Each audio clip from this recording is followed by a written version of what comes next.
কমলাপুর গ্রামে থাকে কমলা দেবী। সে আজ সকালে উঠে বরণডালা সাজাচ্ছে আর ভয়ে কাঁপছে, কারণ আজ তার বাড়িতে তার রাগী জামাই যে আসছে। কমলা, ও কমলা, বাজার করে এনেছি, রান্না বসাও। জামাই তো এলো বলে। জামাই এলো বলে কি রে বুড়ো? যে দেখ তোদের জামাই যে চলে এসেছে।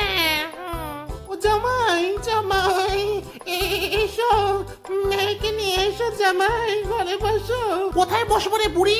তোর মাথাটার উপর আমি বসবো? তোর মাথায় বসবো? ও জামাই, এই দেখো একটা টুল এনেছি জামাই, এই টুলের উপর বসো। এই শোনো, তোমার এই বাবাকে বলো ভালো করে সাবান শ্যাম্পু দিয়ে স্নান করে আসতে। বুড়োর গায়ে পচা গন্ধ, বুড়ো সাবান দেয় না গায়ের মতো, বুড়ো কোথাকার। এইভাবেই রাগী জামাই শ্বশুর বাড়িতে আসবার পর কারণে অকারণে সবাইকে বকতে লাগলো, আর শ্বশুর বাড়ি সবাই তো ভয়ে কাঁপতে লাগলো।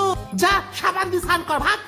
হ্যাঁ রে বিমলা, এই রাগী জামাইয়ের সাথে তুই কি করে সংসার করছিস রে মা? তোমরাই তো দেখে শুনে বিয়ে দিলে মা। জানো, পান থেকে চুন খসলেই সারাক্ষণ ক্যাট ক্যাট ক্যাট ক্যাট করে। এই বুড়ির কাণ্ড দেখো, আমার বউটার কানে বিষ টানা শুরু করেছে। এই কাল লাগিনি, এই কাল লাগিনি। তুই এত বিষ কোথা থেকে পাস রে? কোথা থেকে পাস এত বিষ?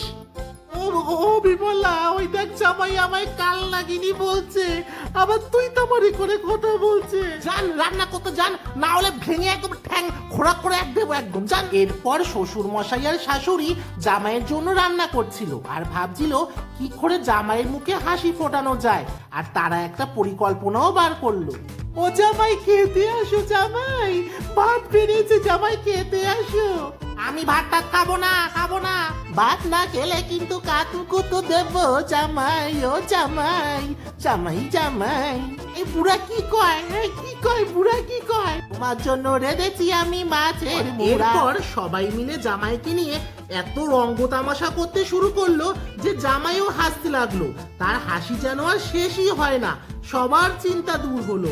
রাগী জামাই এবার হাসি খুশি জামাইয়ে পরিণত হলো। জামাইয়ের রাগ চলে গেল। সে তার বউকে ফুল উপহার দিল, শাশুড়ি মাকে একটা হেয়ারব্যান্ড উপহার দিল। শাশুড়ি মা তো খুব খুশি। মশাইকেও একটা চিরুনি উপহার দিল।